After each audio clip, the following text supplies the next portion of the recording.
Hello, friends and relatives, wherever you are in the world. Good afternoon from Auckland, New Zealand. I'll just make a brief Bible reading today, and the verses that I'm going to read is from Proverbs 7, verses 1 to 27, and Proverbs chapter 8, verses 1 to 36. So we start. Chapter 7, verse 1. My son, keep my words and treasure my commands within you. Keep my commands and live, and my law as the apple of your eye. Bind them on your fingers, write them on the tablet of your heart. Say to wisdom, you are my sister, and call understanding your nearest kin, that they may keep you from the immoral woman, from the seductress who flatters with her words.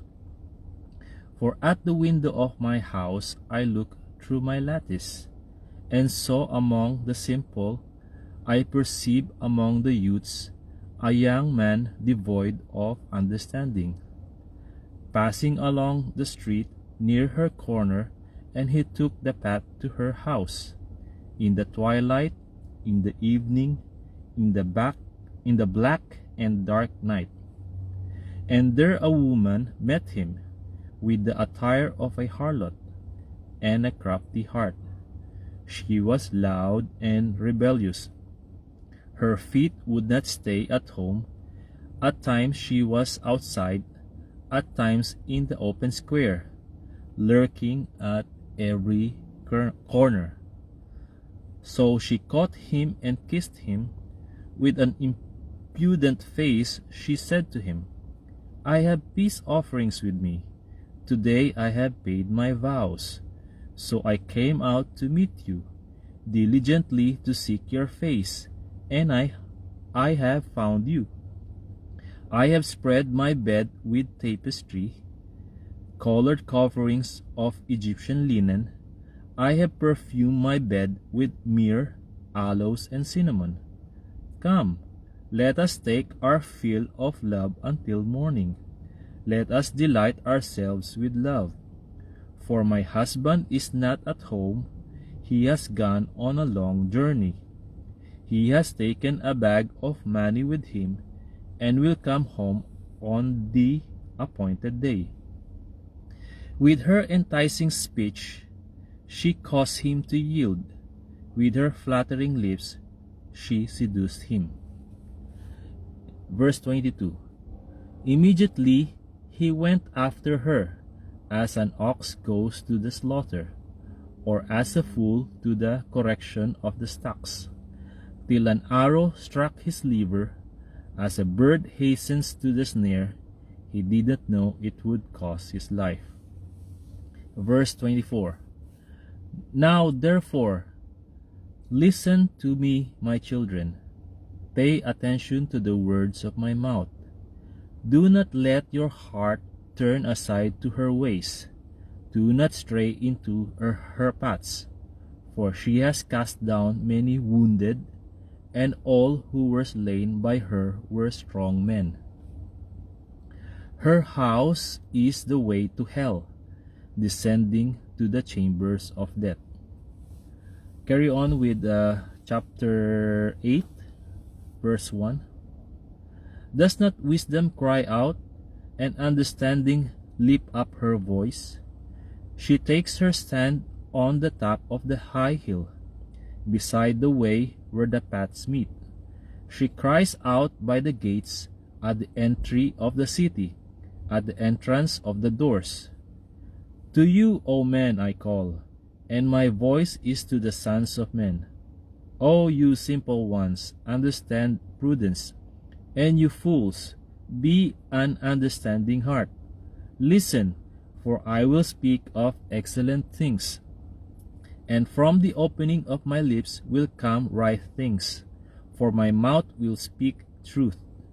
Wickedness is an abomination to my lips.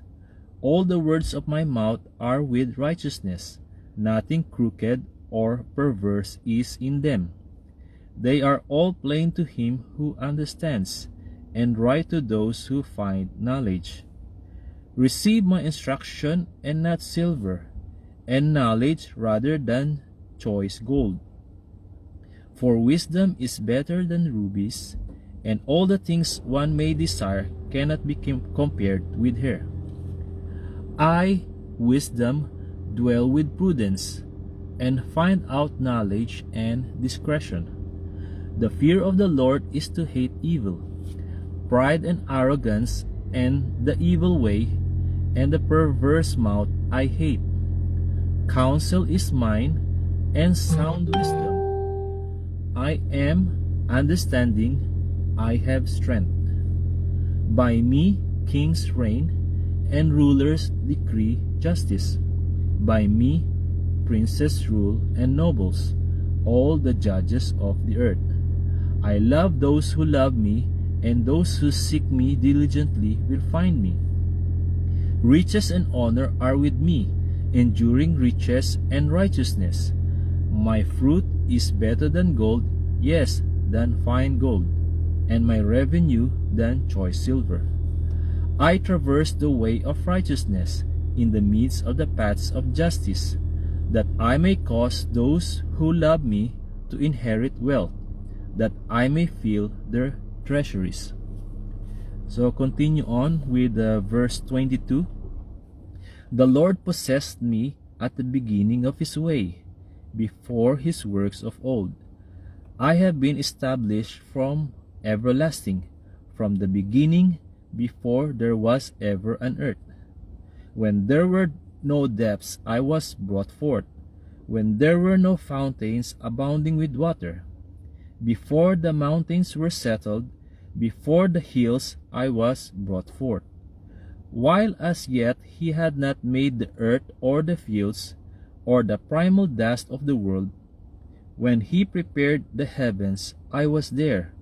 When he drew a circle on the face of the deep, when he established the clouds above, when he strengthened the fountains of the deep, when he assigned to the sea its limit, so that the waters would not transgress his command, when he marked out the foundations of the earth, then I was beside him as a master craftsman, and I was daily his delight, rejoicing always before him, rejoicing in his inhabited world, and my delight was with the sons of men. Continue with verse 32. Now therefore listen to me, my children, for blessed are those who keep my ways.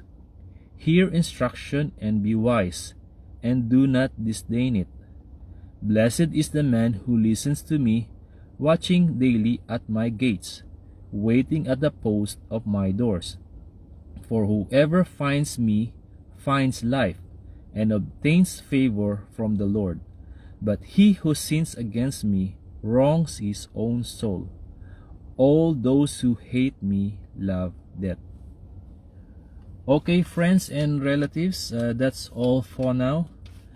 To God be the glory, honor, and praise. See you on my next Bible reading. Bye-bye.